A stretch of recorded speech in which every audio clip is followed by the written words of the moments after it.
আসসালামু আলাইকুম। হ্যালো বন্ধুরা, তোমরা সবাই কেমন আছো? আশা করি তোমরা সবাই ভালো আছো।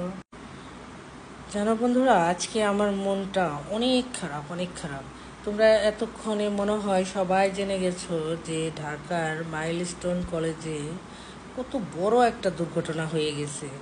অ্যাকচুয়ালি কতগুলা শিশুর জীবন চলে গেছে, আর কতগুলা মানুষ, প্রায় 200-রও অধিক মানুষ আগুনে দগ্ধ হয়েছে।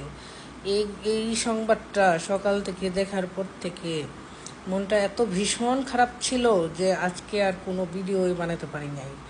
মনটা এত এত ভীষণ খারাপ এবং দুশ্চিন্তাগ্রস্ত ছিলাম, কারণ আমার 2-3 জন তো ভাইয়ের বউ ওই মাইলস্টোন কলেজে চাকরি করে এখনও।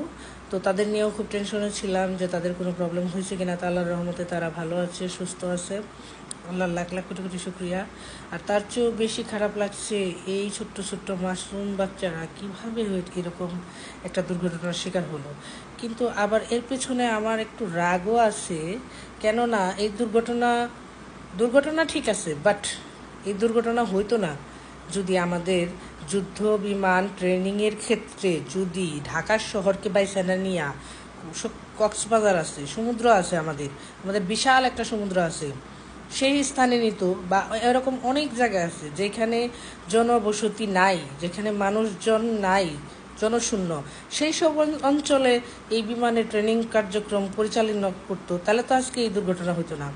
হ্যাঁ ঠিক আছে, ঢাকা বিমান ঘাঁটি থাকুক, হেড অফিস থাকুক, সমস্যা নাই, কিন্তু ট্রেনিং বা ইম্পর্টেন্ট কিছু কাজ সেগুলো তো ঢাকার বাইরে করতে পারে তারা কেন এটা করেনি? এর আগেও একটা বিমান দুর্ঘটনা হলো। আর তার চেয়েও বড় কথা হচ্ছে এই যে পুরাতন বিমানগুলা কেন এত না বলে আমাদের দেশ উন্নত, এত না বলে উন্নত করে থুয়ে গেছে, ঠিক আছে, খালি রাস্তা বানাইলে হইব? আমাদের যেগুলো মেন জিনিস, যেগুলো দরকার, সেগুলো যদি পুরান মডেল থাকে, যন্ত্রপাতি বা যুদ্ধ বিমানগুলা, তাহলে কি হবে? হবে না। আমাদের এই দিকে নজর দেওয়া উচিত।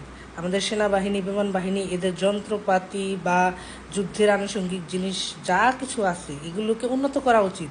আজ থেকে 50 বছর, 100 বছর আগের ডেট ফেল করা জিনিসগুলা ইউজ করে লাভ আছে? এতে কি হয়? এতে আমাদের দেশের নিজেদেরই ক্ষতি হচ্ছে।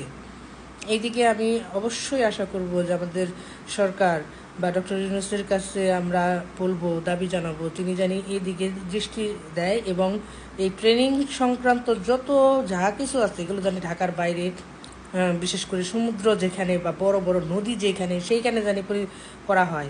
আর জানি কোনো প্রাণ না যায়, আর জানি কারো মায়ের বুক জানি খালি না হয়, আর জানি কোনো বোন হারাতে না হয়, কোনো ভাইকে হারাতে না হয়।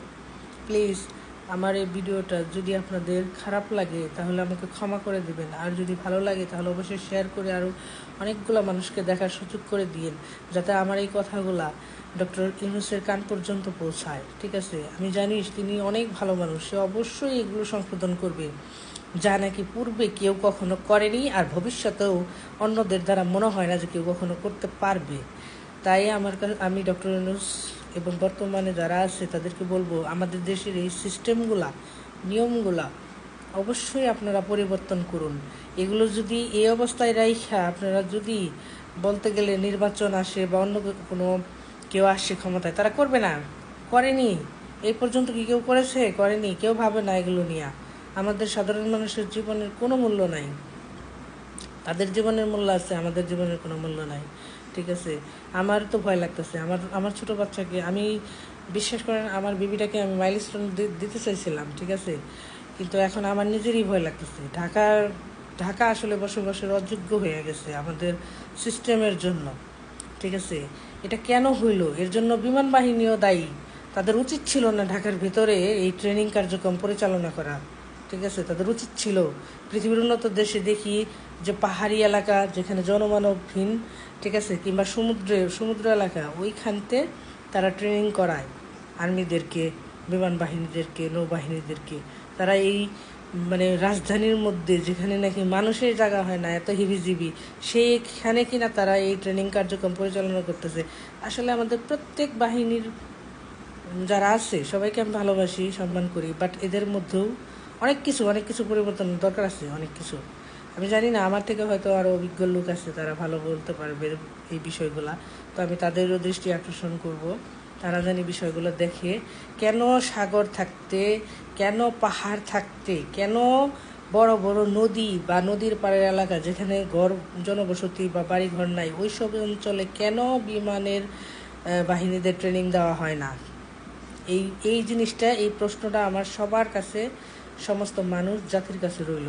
আপনারা অবশ্যই আমাকে জানাবেন আমার এই দাবিটার মধ্যে ভুল আছে কি না।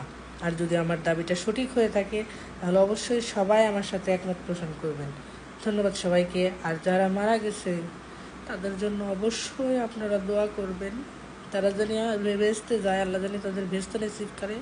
আর যারা অসুস্থ অবস্থায় হাসপাতালের বেডে কাতরাচ্ছে, মৃত্যুর সাথে পাঞ্জা লড়ছে, তারা দোয়া করবেন, তারা জানি আল্লাহ জানি তাদেরকে অতি দ্রুত সুস্থ করে দেয়।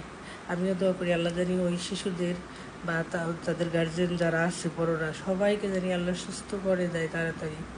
এরকম ঘটনা জানি আর কখনো আমাদের দেখতে না হয়। ধন্যবাদ সবাইকে। আমি